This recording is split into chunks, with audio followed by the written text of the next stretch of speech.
देश में आज क्या परिस्थिति है और पहले क्या परिस्थिति थी। दुर्भाग्य से सिर्फ ये लगता है कि माननीय महिपाल जी शायद अभी तक इतिहास के पन्नों में ही रहते हैं। उनको महाबली सिंह जी शायद इतिहास के पन्नों में ही हैं। उन्हें ध्यान नहीं है कि गत 10 वर्षों में क्या क्या परिवर्तन हुआ। चीनी मिलों में आज से 10-12 साल पहले कैसे गन्ना किसानों को तकलीफ होती थी, सही मूल्य का भुगतान समय पे नहीं होता था, सड़कों पे हाईवे पे आके उनको आंदोलन करना पड़ता था अपने पैसे के लिए। ये स्थिति मान्यवर आज से 12-15 साल पहले थी।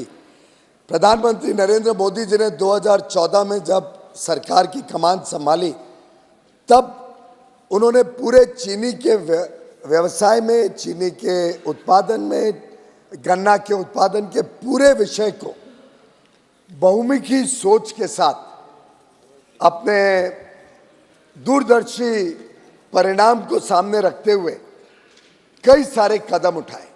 उदाहरण के लिए चीनी मिलों को सही दाम मिले, चीनी मिलों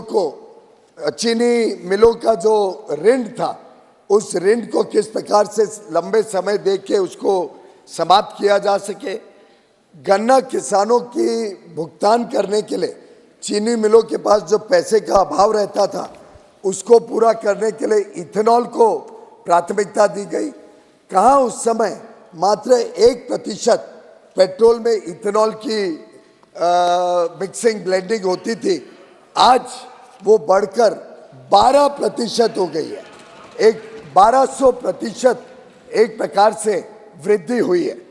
और इन दिनों में जिस प्रकार से इथेनॉल का तेज गति से इस्तेमाल हुआ उससे चीनी मिलों की भी आमदनी बढ़ी, चीनी मिलें भी वायबल हो गई, उनके पास पर्याप्त पैसा आने लगा।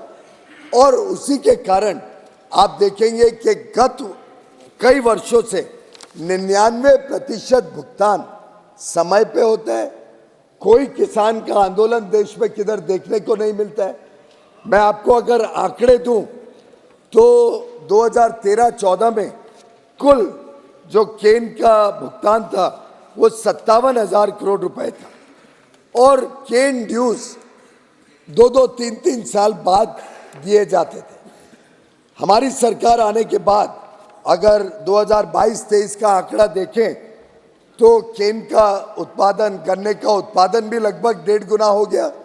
उसके अलावा जो वैल्यू थी गन्ना किसानों की वो 1,15,000 करोड़ रुपए हो गई और वो 1,15,000 करोड़ में मान्यवर 1,14,000 करोड़ समय पे हो गया, 99% से ज़्यादा। और मात्र 516 करोड़ यानी 99.5% पे हो गए। मान्य 516 करोड़ सिर्फ रह गए। 3 चीनी मिले अधिकांश इसमें और यूपी की है, वो तीनों चीनी मिले, उनके ऊपर भी सख्त कार्रवाई हो रही है।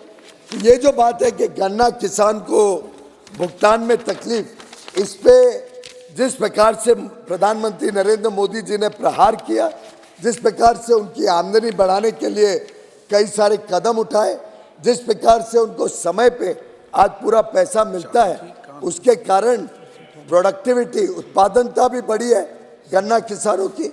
और देश भर में गन्ना किसानों ने, चाहे वो समय समय पर इथेनॉल का उपयोग ज़्यादा हो, एक्सपोर्ट हो, अलग अलग माध्यम से, एक तरफ गन्ना किसान खुश है, दूसरी तरफ सभी कोऑपरेटिव, श्रीनिवास जी हाथ उठा रहे हैं, सभी कोऑपरेटिव मिल्स देश भर की पुनः जागृत हो गई हैं, पुनः प्रॉफिटेबिलिटी में आ गई हैं, पुनः उनके कर्मचारियों को नौकरी सुरक्षित हो गई है। और दूसरी तरफ शुगर इंडस्ट्री के कारण आज पर्यावरण को भी लाभ हो रहा है। पर्यावरण में प्रभाव हुआ कि इथेनॉल ब्लेंडिंग के कारण पेट्रोल का इंपोर्ट कम हुआ तो विदेशी मुद्रा में भी लाभ हुआ। तो ये जो बहुमुखी सोच है, इसके कारण आज देश तेजी से प्रगति कर रहा है और देश के गन्ना किसान भी बहुत राजी खुशी आज इस काम के साथ जुड़े हैं।